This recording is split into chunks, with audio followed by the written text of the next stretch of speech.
भगवान श्री कृष्ण ने गीता में कहा है कि 3 तरह के पुरुष इस पृथ्वी पर हैं, मतलब इस नेचर में हैं, सात्विक, राजसिक और तामसिक। मतलब वो सत्व, रज और तम, इन 3 गुणों के ही वश में होते हैं। दुनिया का प्रत्येक प्राणी सत्व, रज या तम, इन 3 में से किसी एक गुण की अधिकता की वजह से जाना जाता है। जो हमारा तम गुण होता है वो महान अंधकार, आलस्य और अज्ञान से शुरू होता है। ऐसे व्यक्ति को तमोगुणी कहा जाता है। और जिन लोगों में रज गुण की मतलब राजसिक गुणों की प्रधानता होती है, उनमें स्वार्थ की भावना और उत्साह की भावना और चतुरता, इन सब चीज़ों की ज़्यादा अधिकता होती है और उनमें गति होती है।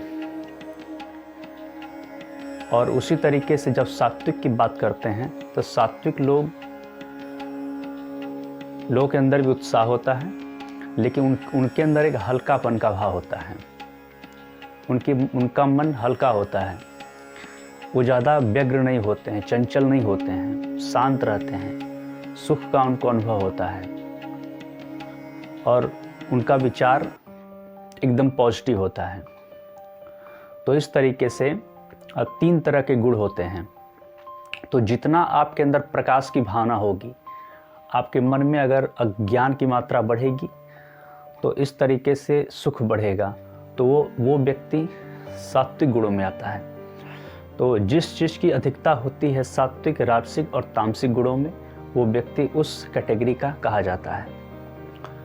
तो उसी तरीके से स्वामी विवेकानंद ने कहा था कि अगर आप किसी एक लक्ष्य के लिए और किसी एक गुण पर आप केंद्रित करते हैं तो आप बाकी सभी गुणों को प्राप्त कर लेंगे। जैसे कहा जाता है कि एक साधे सब सधे। तो अगर आपको ये समझना है कि कौन व्यक्ति कितना आध्यात्मिक है, ये मैं अपने विचार बता रहा हूँ। अगर आपको ये पता करना है कि कौन व्यक्ति कितना पॉजिटिव है, तो उसके लिए आपको ये देखना होगा कि उस व्यक्ति के अंदर दया का भाव कितना है। अगर उस व्यक्ति के अंदर दया का भाव दिन दूनी रात चौगुनी बढ़ती जा रही है, तो इसका मतलब ये है कि उसकी आध्यात्मिक यात्रा सफल होने वाली है। अगर कोई व्यक्ति अथाह पीड़ा और दर्द को देख करके किसी भी व्यक्ति का, किसी भी जानवर का, किसी भी जीव का देख करके वो भी वैसा ही भावना अपने अंदर महसूस करता है, हमदर्दी महसूस करता है, करुणा की भावना उसके अंदर आती है, तो समझ जाइए कि वो एक आध्यात्मिक व्यक्ति है। उसके अंदर अध्यात्म का विकास हो रहा है।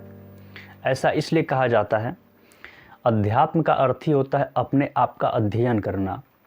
अपने आप के अध्ययन से मतलब ये है कि आपके अंदर जो चेतना है, वही चेतना सभी के अंदर आत्मा के रूप में सभी के अंदर है।